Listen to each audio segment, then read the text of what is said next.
welcome to the catch up. Hey guys, how you doing, mate? Yeah, good, Jace. Yourself? Very good, mate. Good, mate. Been a big week. It has. I've got new glasses. Yeah. Yay! From last week to the broken Darling, ass. mate. Finally have Look glasses. at them.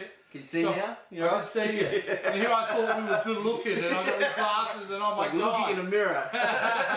So yeah, no, it's been a good week. Really Awesome. enjoyed. Awesome. Very busy. Yeah. But man, there's been a lot of stuff on. I've been glad that you've come around because there's a few things I want to talk about, Rick. You know, There's been a bit, which is good. Certainly, this week, like I said, been busy, but I caught up in a couple of really great movies this week that I wanted to start and show. Yeah, man. What have you checked out? One was an old one that I hadn't seen before. Yeah. And it's called Kubo and the Two Strings. You heard of this film? Yeah, I heard Charlize Theron was doing voices for it, but I haven't seen it. I came around to it because that Travis Knight who made it, he's making the new Bumblebee movie. Yep. Which I saw a trailer on, and I really enjoyed. So I thought, it was on Netflix, I'll check it out. My God, I was blown away with this movie, mate. This is probably in my top 3 animated films of all time. Shit. It is a wonderful piece of cinema, and certainly talks about a story about a young boy in Japan who has some family issues. Let's just say that. Anime film to it, or it's a CGI, but it's got this real model look to it. You know, like stop motion look to it. Yeah. It's a really unique style of animation, actually, and it's a beautiful film. Really sad, but also just a wonderful movie full of hope. Okay. So. Kubo and the Two Strings, Rick, check it out on Netflix, mate. Check that out for sure. Really good. Okay. And now the other film I wanted to talk about that I saw yesterday, dude. Whoa. And you got to check this one out. Yeah. A Quiet Place. Okay. Holy moly, what a great little film that is. Oh, Do you know who's in it? No, who's in it? John Krasinski. And Emily Blunt. They're married in real life. Yeah. And it's... this is one Yes. So the setup is that clearly the planet's been invaded by aliens and they react on sound. Yes. So that family has to keep quiet. They're not allowed to talk. And that is very few dialogue in this whole movie, isn't it? Not much at all. Yeah. Not much at all. Yeah. But I tell you what, it is so suspense-filled. There are a few jump scares. I nearly crap myself. It's good to see him in that sort of role. But so much fun and a great little ending to it as well. So John Krasinski, who's known from Jim from The Office, basically, really did a great job directing this. This is a film you've got to check out. It's coming out on Blu-ray soon, I believe. So when it is out, guys, Rick, you've got to check out A Quiet Place. Absolutely phenomenal. I hope John Krasinski gets some... some notoriety in the award season for this because I thought he did an amazing job, dude. Check it out for sure. That's what I've been watching, man. But I reckon you've been watching some stuff. I have. Look, at the moment, there's obviously it's a TV series which is coming in. You know, movies are kind of a little bit quiet at the moment. They're pumping out. And I kind of watched like different things, and this actually just popped up on Netflix. Okay. There's a show that came out last year. It's called Hollywood Weapons, Fact or Fiction. I watched the first episode of this, mate. And you know what? It's not bad. It's alright. It's a quick 20-minute show.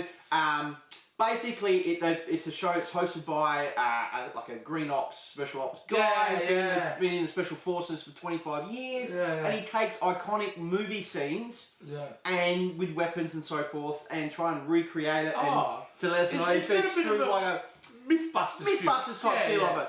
I thought it was great. Look, don't get me wrong, it's a little bit cheesy with some of it. That dude is cheesy. Over the top, man. But when you look at some of the scenes, like they do the iconic Jaws scene when he's on the boat and he's going down there, with the cylinder in his mouth. Is it plausible? Can they do it or not? And they recreate that scene. Yeah. It's really cool. It's cool that they did Predator. They did all sorts of scenes. Even TV shows. What I saw was them. Whether you'd be able to fire a gun underwater and shoot for a windscreen. Yeah, Criminal Minds. Really great. Criminal Minds scene. So the guy's super cheesy. They did Die Hard. They did the 2 iconic scenes from Die Hard, shooting under the table. And it's just, look, it is cheesy, but it's really cool to see that. And it's a lot of fun. It is. It's a fun show, and how the movie how they actually created that in the movies, that scene as well. So you get a bit of a back along with how they do it. So it's really, really cool. And the Predator one, which is really, really awesome because they have a special guest on the Predator. Oh, do they? Yeah. I'll check that out. So it's really good, guys. For sure. And also, we spoke about this probably last week. We spoke about on the Catch Up that Luke Cage was airing. Coming out. So we've had an option to actually have a look at it. I've seen the first 2 episodes. I don't know how many you've seen. I've seen about 4 episodes. 4. So what do you think so far? It's a slow start. Yeah. And genuinely they are a slow start, these Marvel TV shows. Yeah. But so far so good. I mean, he is, Mike Coulter playing Luke Cage. Yeah. It's like Tony Stark. It's like Robert Downey Jr. being cast as Iron Man. Yeah. Perfect casting. Yeah. He's so phenomenal as a character. Really, really, really is. I wonder where the series is going to go, But I really like the Harlem feel to it. I don't know spoilers. I don't want to do any spoilers or anything like that. But that villain that's coming into it now, that new guy that you've kind of seen, just want to see what direction he goes in with that as well as I think they really do need to take the villain for the first half of Luke Cage season 1 was phenomenal. Cottonmouth. As we spoke about. So yeah. Look, I can't just sit there and binge watch 13 episodes. It hasn't sucked me in. That's why I haven't done it either. The first 2 just hasn't got me. It's such a hard thing to do these days. I mean, 13 eps, you binge watch that, it's the whole day gone. Yeah. The whole day gone. Yeah. So far, it's been pretty good, I reckon. Okay. Certainly a show that, definitely worth checking out. Yeah. Awesome. Yeah. Hey, talking about movies too, before we get off movies. Yeah. Men in Black. Yes. Now, I don't know what you think of the Men in Black film. I like the first one. You like the first one? Great movie. Didn't like number 2 or number 3? No. Well, it didn't do much for me. Remember at one point they were going to do 22 Jump Street? Oh, yeah. Spin-off of Men in Black? I hate this shit. I really do. Yeah. But now they're making right now really a spin-off to Men in Black. And you know who they've got cast as the 2 lead characters? Which is interesting. Okay. Think back to Thor Ragnarok. We have Chris Hemsworth and Tessa Thompson. Kind of just threw me for a loop too. What? And I'm like, really? And all the people you could have cast Chris Hemsworth. Chris Hemsworth, man, he's a pretty funny guy. He is, yeah. He certainly shows his comedy chops in Thor Ragnarok. Okay. But it's interesting that they're actually doing the spin-off. Certainly because it's been so long. I mean, Men in Black 3 was 2012, I think it was. So it's been 6 years. If there's life in the franchise, I don't know if there is or isn't. I mean, I suppose there's infinite stories you can do in that universe. So. Do we need it? Does it? I don't know. I think it's one of those films we don't need. But I'm interested to have a look because I just like the Men in Black movies. They're just They always show so much potential, but they never quite get to that. A lot of spin-offs haven't really. Some spin-offs have made it. Some just solo anyway. There you go. You had something else about the movie about Avengers. You said you wanted to talk to me about. Yeah. This story's come across, obviously, that came across last week, which I thought was pretty cool. Yeah. The MCU will soon have more female heroes than male heroes. Yeah. Kevin Feige's come out and saying that his next phase that he wants to do, he's going to have more female characters. Well, certainly the Me Too movement, and there's certainly I think it's great. A lot more strong female characters. Look, I don't have a problem as long as the movie's good. I don't care who you cast as your lead. I really don't care if it's a guy or it's a girl or it's a dog or a kid. Yeah, just make the movies. I think it's a good direction for sure. They make great movies. Yeah, and leading off obviously with Captain Marvel coming out. So who do you reckon? Then, if you're talking about more female characters, they're going to do the Black Widow movie. Miss Marvel. There's been big talk about that. You know who Miss Marvel is? Miss Marvel. She's different than Captain Marvel. She's a Muslim superhero. There you go. So she's basically a young girl who has the ability to stretch and change shapes. And all that. She's been really popular in the last few years. I think it's a good direction for I do too. Like I said, as long as the films are good. Yeah, that's it. And Marvel have never stuffed up, really. Marvel just hit it. No. And of course, like you said, they are definitely looking at, bringing more female characters because of the Me Too movement, because of times are changing. Times are changing. And intolerance isn't acceptable anymore towards female, which leads me straight on to men. I don't know if you heard in the last 24 hours. But Barry Hall, you know who Barry Hall is? The footballer. Mate, Sydney Swans legend, all that kind of bit of a rough and tough guy. Overseas viewers. Yeah, AFL football, Aussie rules football. Yeah. He's an absolute legend of the Yeah. But he now does commentate. Yeah. For a really popular radio station called Triple M. Yeah. He was sacked yesterday. Sacked? For on-air comments that he made. About... Well, he made his comment. Now, I've got the audio here, mate. Nice. What I'm going to do is I'm going to play it from this moment on, alright? Okay. So they're in the commentary box. Yeah. And they're just having a bit of banter pre-game, Yeah, alright? yeah. And so, Barry, they're all talking about one of the guys there, his wife is pregnant. Okay. Alright? Okay. That's the setup. So you set that up. Just play it right. Here we go. You talk about your wife's sweet. Sweet. You know, the obstetrician just has a little feel and makes sure that they're starting to dilate and puts a couple of fingers up and just checks It's a procedure before birth. Sorry, sorry. Hey, Joey was a bit disturbed because the doctor was a good-looking rooster, Yeah, he's not about bad 40 years of age, Yeah. and he did the sweep with his fingers and then licked his fingers up. That's disturbing stuff. Gee, that... There you go, Rick. That Barry. was the comment Oh my God! that got him that? instantaneously fired. What are you thinking? I have no idea, mate. I have no idea. Like, you can't excuse that behaviour in any way because in the old days you would say, "I'll leave that in the locker room." But even now, I mean, even that said in the locker room is bad taste. So, but Triple M, they were swift to act, mate. Within hours. He was terminated. He was escorted, I believe, out of the studio. Like that day, he was told to go home. He's now basically his career from footy commentating is gone.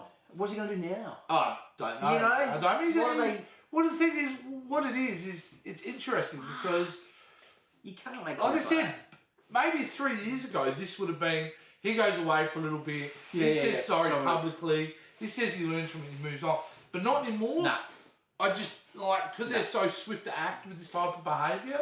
I don't see him coming. And good for that. Good for Triple M for doing that, setting that time. That was bang. That's just it. You're totally out. unnecessary. Good on for totally unnecessary. Yeah. And really, the entire lot of commentators in that room were dancing on a tightrope anyway, talking about that subject. Because they were already making light of it anyway. Yeah. And he just took it to that next level. Took it to the next level. Like. Look, in this current environment, guys, certainly, you've got to be better at being better as a human being, being more respectful is important. That's right. Yeah. And certainly, especially if you you're deserve to get fired, Barry. So. That's the truth of it. Yeah. That was a real. They really don't have anything to do with movies or TV. No, that's cool. That's the but it's story massive news. And here in if Australia. it was to tie it up, I mean, this is all reflection from Harvey Weinstein. Yes, I said that on another show months ago that this was going to start to filter in, and we are now seeing examples of that, which is absolutely kind of unbelievable, Rick. That's right. So the other thing now I wasn't going to talk about this film, but I think I've got to because it was one more film I saw this week, Rick, and it is the biggest fucking pile of shit I've ever seen. Yeah, It's called Rampage. Oh, dude! Now, I wasn't going to talk about it because it was so bad, but you know what? The Rock. I have to talk about it, man. This thing is horrible. Really? You know what it's based on? It's based on a video game from the 80s. Right. Called Rampage, where you'd be this dinosaur, giant lizard thing, a King Kong, and a giant wolf guy. And you climb up buildings and you smash them down. You play as the monsters, and your job was just to destroy things. 1986, that, man. So now we come 32 years later. They decided to make a film about this. That's shit. And it's so bad. It is so bad. But I have a theory about this film, why it's so bad. Not because The Rock's phoning it in. He don't care. Right? He don't care, man. He can pay for anything. Look, there's one, and look, spoilers, guys, if you want to see this, but I gotta say, at one point he gets shot in the stomach. Oh no! Right? Oh no! And he gets up and says, "It missed all major arteries," and then he's then running for the rest of the film, going like this. Classic Rock. And he's just going about his business. Oh yeah, okay. And it's just, this movie makes no sense whatsoever. It is one of the most horrible movies I have ever seen. It is up there with Gods of Egypt. I've seen that. Fuck, I literally watched the first fucking 5 minutes of that movie, and I turned it off because it was fine, shit. bro. Just crap. But something, like I said, I didn't want to talk about it because it's such a bad film, but it's almost got to the point, Rick, where it's so bad that I want people to see how bad it is. But I've also got a theory about this. What I was going to say was the fact that in the game, when you're the werewolf character, he starts off as a man. Yeah. And he takes something and he becomes this big monster. Yeah. I reckon originally in the script, that's what they were going to do with The Rock. Because it's such jarring in the movie. So he gets shot, right? So I'm thinking in the original, and I may be way off here, that he then takes that stuff and he becomes Rockzilla, basically. Because the movie's set up like that. Can you imagine how bad Because then you had George, who's the good gorilla. Then you've got The Rock fighting the two bad That would be the worst fucking... If they went that direction... It would have been better than what it was, man, because it is a woeful film. Woeful. Wow. Go see it, because it's bloody terrible. If you like cheesiness. But that's all I got on movies this week. But, I mean, how many has he done? Like, seriously. Now he's doing the The Rock just... Skyscraper. Oh, that looks even worse. That looks horrible, That looks terrible. Absolutely horrible. Yeah. I don't know what he's doing these days. Nah, he just cashing checks, mate. He don't care. He doesn't care. He's at the top of his game at the moment, so... Absolutely unbelievable. Get on it. Well, I've got hope, though, Rick, that this week, the movie that we're going to go and see, you and me, mate. Yes, Ant-Man and the Wasp. Cannot wait. So excited for this one, guys. Really looking forward to it. I've heard some good things about it. The reviews are good, but yeah. And we will be there, of course. We will be there. We'll do our review as well. Straight after, we'll come straight back to the studio. Nice. Yep. And we'll film our review for sure, which will be absolutely fantastic. Enjoyed the first one, so yeah. Hopefully this one will be up there. So. And I suppose the last thing we should address this week, Rick, before we tie it up, is the World Cup.